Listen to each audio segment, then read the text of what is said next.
बोल सियावर रामचंद्र जी की जय। पवन सुत हनुमान जी की जय। उमापति महादेव जी की जय। सब संतन की जय। गुरु महाराज की जय। तो आज हम लोग 25वें मास पारायण में प्रवेश करेंगे, जो कि लंका कांड से शुरू होगा और लंका कांड के 1 दोहा नंबर से 48 दोहा नंबर तक ये पूर्ण होगा। तो तुलसीदास जी श्री राम जी की, श्री शिव जी की वंदना करते हुए इस लंका कांड की शुरुआत करते हैं। रामं कामारि सेव्यं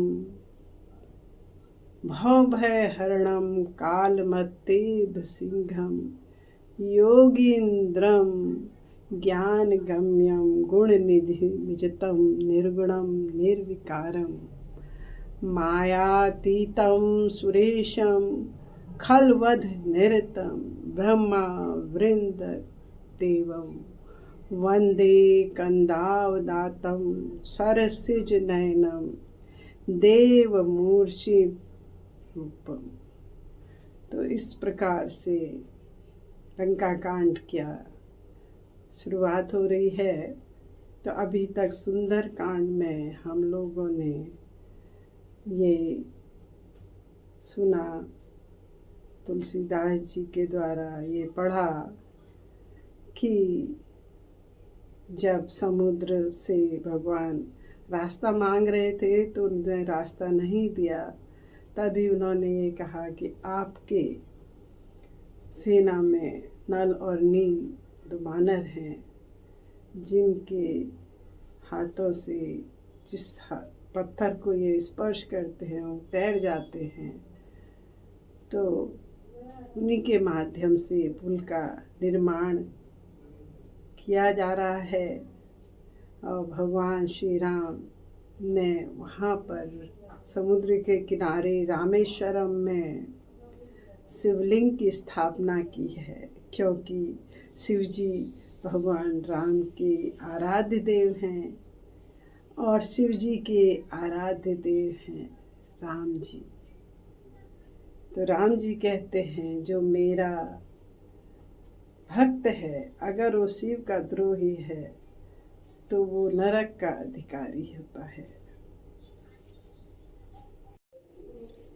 जब रावण रास रंग में डूबा हुआ था तो उस समय वहाँ एक इस तरह का धनुष बाण छोड़ा जाता है कि रावण की मुकुट गिर जाता है और मंदोदरी के कर्णफूल कट जाते हैं, लेकिन इसका भेद कोई नहीं जानता।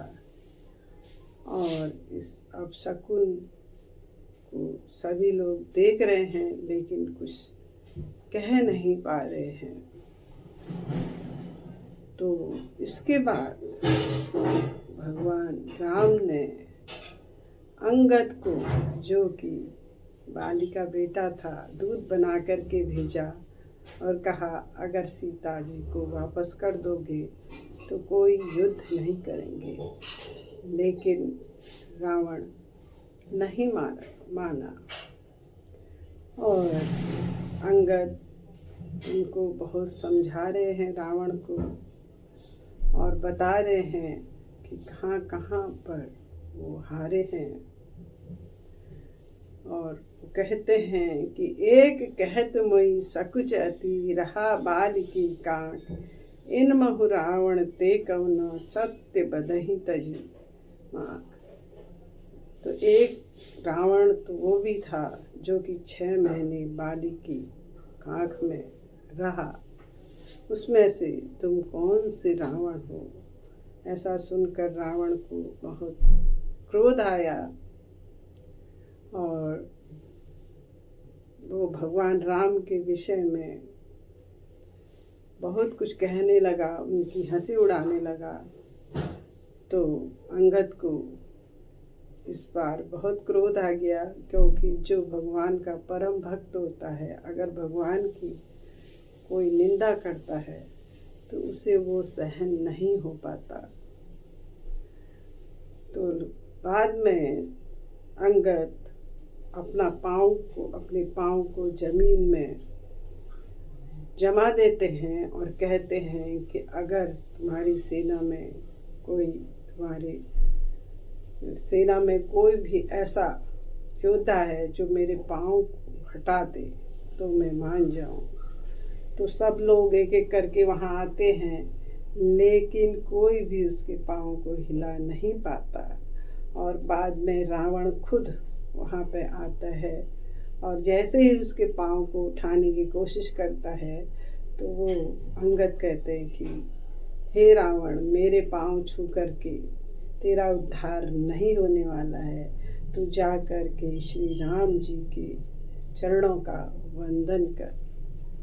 और इस तरह से रावण जब बिल्कुल नहीं मानता है और वापस प्रभु राम के पास अंगद आते हैं और फिर युद्ध शुरू हो जाता है।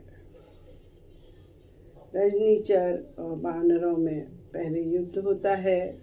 सारे बानर जय श्री राम, जय लक्ष्मण, जय सुग्रीव का उद्घोष करते हुए अस्त्र शस्त्रों को लेकर के जो लंका में परकोटे बने हुए हैं उन कंगूरों पर चढ़ करके युद्ध प्रारंभ कर देते हैं। और सभी लंकावासी रावण की निंदा करते हैं और कहते हैं कि जिनके दूत इतने बलशाली हैं तो वो कितने बलशाली होंगे। और इस तरह से युद्ध शुरू हो जाता है। तो रावण के मंत्री माल्यवंत, जो कि उनके नाना भी लगते हैं, वो उनको समझाते हैं रावण को कि जब से आप सीता को हर के लाए हैं तब से हम लंका में अपशकुन ही अपशकुन हो रहे हैं। वह राम साधारण मनुष्य नहीं है, वो साक्षात श्री हरि हैं, उनसे बैर लेना ठीक नहीं है। फिर भी रावण के समझ में नहीं आता और वो अपने नाना यानी कि मंत्री की बात भी नहीं सुनते हैं। हिरण्याक्ष भ्राता सहित मधु कैटभ बलवान, जहि मारे सोई अवतरहूँ कृपा सिंधु भगवान। तो वो साक्षात हरि जिन्होंने हिरण्यकश्यप और हिरण्याक्ष दोनों का वध किया, मधु कैटभ जैसे बलवानों का वध किया, वही राम साक्षात भगवान हैं। तो ऐसा कहते हैं माल्यवंत जी। और इस तरह से इस दोहे के साथ ये 25वां मास पारायण विश्राम लेता है। जय श्री राम।